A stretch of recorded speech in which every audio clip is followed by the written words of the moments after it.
Good morning and welcome to Valley Views. I'm your host, Glenn Edison. Certainly glad to have you. As always, we're thankful for BTC Fiber for sponsoring our program, and you can see this interview on BTC Fiber's YouTube page as well as BTC Fiber's cable channel 18. And also would like to thank our sponsors, Embers Ice Cream of Pikeville, Nickel Row Antiques of Pikeville, and White Wagon Bed and Breakfast of Pikeville. So thank you, and if you're in Pikeville, check those businesses out. And today we have with us Ralph Hale, who's the treasurer of the Sequatchie County Fair Board. And Ralph, it's good to have you. We appreciate you being with us. Good to be here this morning. Great. Let's get into, of course, we're here to talk about the fair. Now, the fair this year has been a little different because you've had it in bits and It's pieces. broken up a bit more, yes. So the carnival is here this week, August 24th through 27th, opening at 6 p.m. And that's because we're a smaller fair. Carnivals basically come here when they have a bye week, basically, that they're not scheduling a larger group.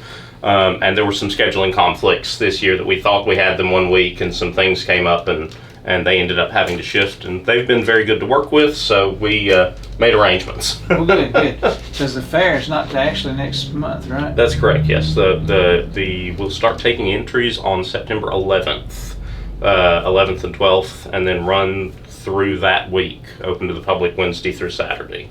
And so the actual carnival opens up this week, next week? This week. They're set up at the fairgrounds right now, and will open to the public 6 p.m. on Wednesday. Oh, okay. Well, good.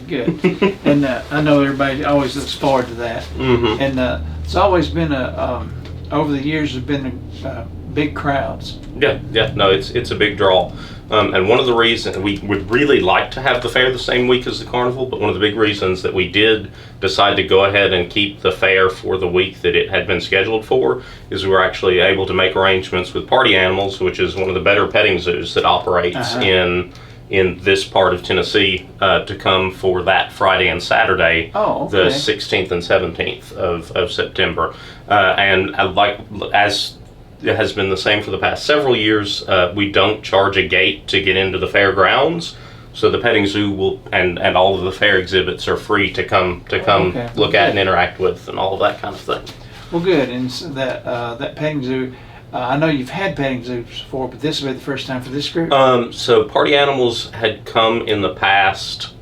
I think the last time they were here was like 2016, and that's a $2,000 or $3,000 commitment, which was more than we were really able to make there for a period of time. Well, I understand, because they have to get them either caged up or put in the transport. It's a significant expense, and the veterinary requirements that they have to keep up with now, with the veterinary requirements that they have to keep up with are extensive too. It's a substantial operation, and she's got, I know, little pot-bellied pigs and all sorts of things. We've got a 30 by 40 tent rented for her, and she's going to fill the tent. Oh, good. So good. it'll be quite a large show. But it's not like bringing your dog. No, not hardly. That's why all the care and all the veterinary requirements. Well, that's understandable. Now, what's the theme of this year's fair? So this year's fair is Our Roots Run Deep. We are part of that is tying in with the Tennessee State Fair, which was recently reorganized and grouped in with the Wilson County Fair in Lebanon, and they've been bringing in a bunch of new exhibits and that sort of thing that we can pass things on to. And also just to highlight, the fair has been a fixture here since at least 1938, and I've also got a date in the mid-1920s. We're not exactly sure when the fair was founded, but we actually recently, Miss Nancy Carroll Dawson, who had been the treasurer last year while I assisted her, and was our secretary for a long time before that, and has been on the board for many years, has helped with the fair since the 1940s. Wow. The fair at one point in time was actually set up in the courthouse here, and she talked about setting exhibits up, going up the courthouse steps, Really? inside. Well, that's So we've moved different. around a few times over the years, but it's always been, about showcasing the talents of the folks in the valley. And, Well, there's plenty of talents because I know all the exhibits, the ones I see every year. I'm thinking, wow, that's different, Mhm. or wow, that's pretty neat. Mhm. Because you can't just do them overnight. It's no. it's a time. A lot of time put into this. It absolutely is. It absolutely is, and it's a great place to come see if you're someone who likes to do things. It's a great place to come get some ideas too. Oh yeah. Because I've seen things and I thought, well, that's kind of neat. Mhm. Yeah. And of course we also do pay out cash rewards at the end of the week. Most departments, first place pays $3, second place pays $2, and third place pays $1. That's not actually seen an increase. We've had the same premium payout since I think it's 2003. I was looking into this recently. We're very seriously working on budgeting for a pretty significant increase in those payouts for next year. Well, good. It was just a little bit more work than we could get done. Well, I think most of This the year. people they do it not necessarily for the money. They just do it. No, of course because not. they- But one of the big things is every department has a youth category, and so if you're a young person who draws or paints or stitches or whatever, it's a nice way to come get a little pocket money. Yeah, too. yeah. And get your things back. Yeah. And of course, a little extra money never hurts. No. And we would like a little extra money every now and then ourselves. Well, other than the animals, is there anything else different to the fair this year? Let me pull up my schedule here that we're working on.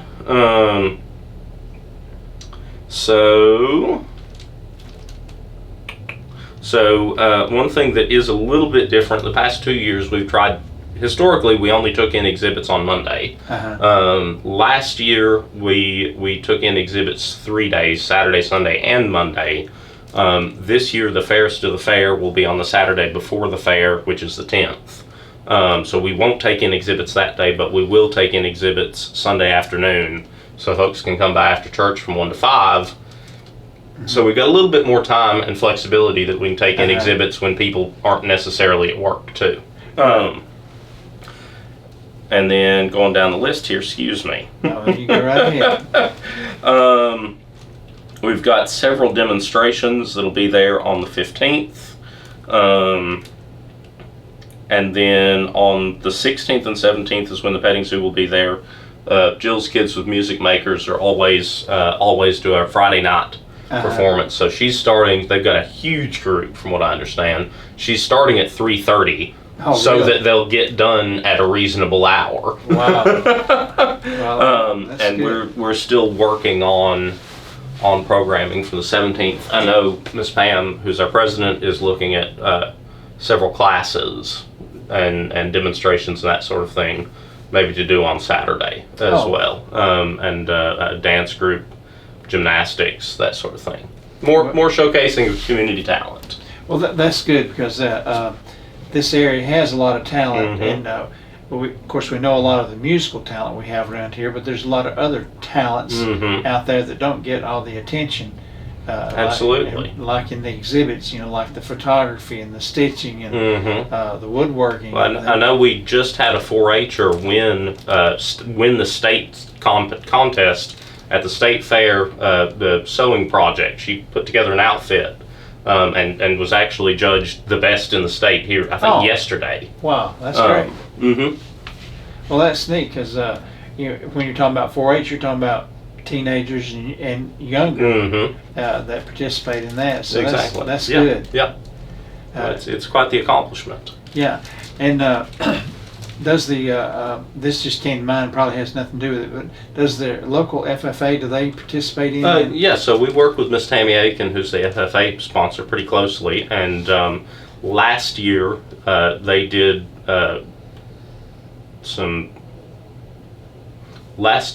some youth activities in the gym, so outreach with younger children and that sort of thing. We also have a booths department that is explicitly set up to take exhibits from all sorts of community organizations, but there's specifically a 4-H and FFA category. But no, the FFA is a major source of young volunteers to help put on the fair. Well, that was another thing I was going to ask about. If someone wanted to volunteer, who would they get in touch with? So the fair office is 949-9608, but also you can call or text me personally. I organize a lot of that sort of thing, especially during the fair week. And if I'm not around, I'll get you in touch with Miss Pam, but 865-280-8897. Okay, good. And because I know a lot of people probably sometimes they get there and think, well, this is neat. I'd like to be a part of this. And they may not. We like to have a volunteer sign-up sheet in the hallway too, well, maybe you to can do get that people on our list. Yeah. No. Well, I know it takes a lot of times people, when they look at this, when they go, they don't realize all the background work that's been done. Mm-hmm. A lot of hours. It's unfortunately I don't have. So we file a report with the Tennessee Fair Association every year, and one of the line items on that report is the number of volunteer hours that are put in every year. And I unfortunately don't have one of those reports handy, but it's several thousand hours that are involved every year in putting it in, and we. Well, you take in consideration when you're talking about volunteer hours. First of all, there's the planning, just sitting down and having meetings and plan things out. And then there's where do you put things? You know, what area is that going to be located, and then how you set it up, and then just all kinds of things. And then you get into, I know in the past y'all have had some vendors inside the gym area there. Laying those out is one of our bigger challenges. Actually, the individual departments don't move around a great deal, and we've got some really experienced department heads that are extremely organized and very fast at handling when the entries are taken in, getting them organized so that the judges that we actually all of the judges for the fair are brought in from out of the county as well.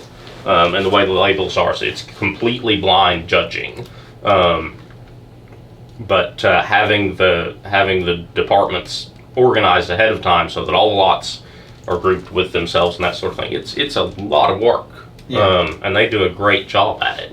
But many of them have been working with these departments for, decades. Well, and you've got people there that they do it because they love it. It's just part of their life. They like being involved in the local area, and so that's really neat. Now I know you have been involved probably since you was a baby. And pretty much, yeah. My mom was president of the Fair Association a year or two before I was born, and was on the board for several years after that. As well, so yeah, literally. Yeah, you've been around. I know that for sure, and of course that's a good thing. And it's a passion I know of yours. Your family has a farm, and and y'all have been working that farm for years. It was your grandfather's farm, and then your dad. And on the other side of that, both of my grandmothers taught what's now known as family consumer sciences at the schools, and we're involved with the sewing and the and canning and all of the kind of home handicrafts that is the other major part of the fair. Yeah. As well. I've got it coming both directions there. Well, I guess that's a good thing, I guess. And I my background is in architecture and design work. And so helping keep the building up and a lot of the graphics for the fair are a thing that I do, which is a thing I enjoy. Well, I think of it as you enjoy it, and having. I think that's what a lot of people don't realize in life. They need to find something they enjoy. Exactly. Because then it's not work. It's fun. And if you can help some people while you do that, that's not the worst thing in the world either. No, it's not. It helps others and everything. And, I know probably with the fair going on not the fair, but the carnival this week, that'll bring in a lot of. And I know in the past, I guess y'all have contacted the schools and everything. Mm-hmm. And that's something that we lapsed with maybe 10 years ago or so, and it's something that we look to get back going again here, especially starting next year. I'm actually going to be calling up there here in a little bit. Because I know in the past when I was a teacher, we'd get all these little tickets or coupons that, for the carnival and for the fair and everything. We had a partnership with whoever it was that owned Sonic at the time for a long time, and they sent coupons for especially the like children's art. Yeah. That every entry got a free ice cream cone or something like that. Yeah. Well, and that's good. That gets the community involved as well. Yeah. And I'm sure there's probably the fair depends on a lot of the community support as well. Absolutely. The premium book that we put together, we take ads from the community to help cover the printing cost and fund part of the fair programs, and we usually have 60 to 100 advertisements in it from various businesses and other supporters in the community. Well, I've never known this community not to support something. Absolutely. and probably many times there's probably been some of the businesses that supported, but maybe they were close to. It was tighter than yeah. Because there's been years that have been absolutely, tight. yeah. But I know this community serves the community well, and they're never not going to help. Yeah, absolutely. And if we can, we print, and I'm unfortunately terribly behind on the fair book this year. I lost a month and a half or so this summer due to work demands and illness, but I'm getting it out as quickly as I can. But we print about 1,000 of those, and it's also available on our website, SequatchieCountyFair.com, for you to download a copy or look at it on your iPad or whatever. But those circulate, and it's a mutual thing. We try not to charge more than we need to for those ads, and circulate as many of them as we can, too. Well, that's good, and because people, a lot of people, if you're not involved like in the printing, you don't realize how much. Well, now paper's high, period. And then ink has gone up over the years, and it's not just something you can run off your computer. Yeah, no. Our printing costs are $2 or $3 a book typically.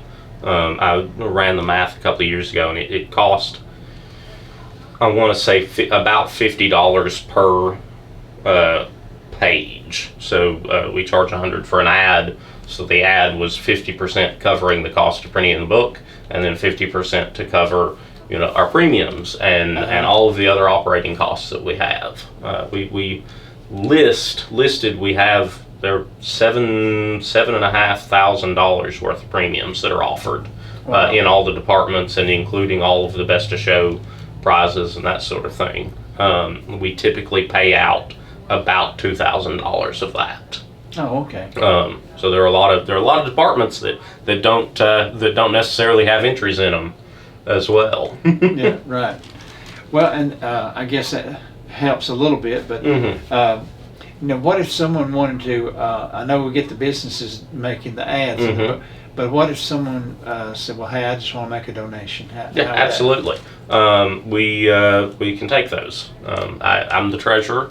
865-280-8897, but our P.O. Box is P.O. Box 1631, and again, the fair office is 949-9608. But we usually have a donations jar out at the front during the fair, and since we don't have to charge a gate fee, that's another way we can take in some revenue without necessarily having to have a barrier to get people in. Well, do you see now maybe more and more youth getting involved in some of the activities? Yeah. We've had more youth involvement in the past several years. I made a point to reach out when I came on to the Beta Club sponsor, and that was before FFA was really going at the high school at the time. But reaching out to the Beta Club sponsor, who was Miss Megan Key at the time. I don't think she's teaching at the high school now. So that's one of the questions I have for Miss Jody here in a bit. But to just be volunteers to kind of walk around and interact with folks and be door greeters and that sort of thing as well. Well, that gets, if they start young, that gets them motivated to continue on and be a part, because people don't live eternally, you know. I mean, they do, but not here on Earth. And we try to be an enjoyable group to hang around with as much as we can. And you might learn something too. Well, is there anything we haven't covered about the fair or the carnival you'd like to? So one thing is that the carnival has a wristband giveaway this week. If you listen to the local radio station, which is not WSDQ anymore. Right. You've Sunny 93.3. There we go. Excuse me. I've been out of town just enough to not quite have it in my head yet. Yeah. But if you listen to the local radio station between 8:30 and 9 in the morning, Wednesday, Thursday, Friday, and Saturday, they'll be running a giveaway for two wristbands to the carnival each of those days. Oh, okay. And those wristbands don't have to be used the day that they're won. So if you win if you win the two wristbands on Wednesday, they'll be good all week. Oh, okay. And again, the carnival opens at 6 p.m. every day this week. Oh, okay, that's good. Not too late. No. Get there early and leave before bedtime. Yeah. Some of us go to bed earlier. But if you like, I think typically they're open the latest on Saturday night. So if you are somebody that wants to hang around till 10 o'clock or so, they'll probably be open till then on Saturday. And a lot of that depends on weather and the crowd, of course. And they might let you help clean up if you hang around. Well, good. Well, anything else, Ralph? Not offhand. All right. Well, good. Well, it's certainly glad to have you with us today, and it's been very informative. And hope the fair and carnival turns out well. Appreciate it. Well, again, folks, you can see our program on BTC Fiber's YouTube page as well as BTC Fiber's cable channel 18. And again, we want to remind you of our sponsors: Embers Ice Cream of Pikeville, Nickel Row Antique of Pikeville, and White Wagon Bed and Breakfast. So until next time, have a great day. Hey everybody, this is Glenn Edison from Valley Views. We appreciate you watching our shows, and we would like for you to like, share, and follow us on Facebook, as well as like and subscribe to our YouTube page.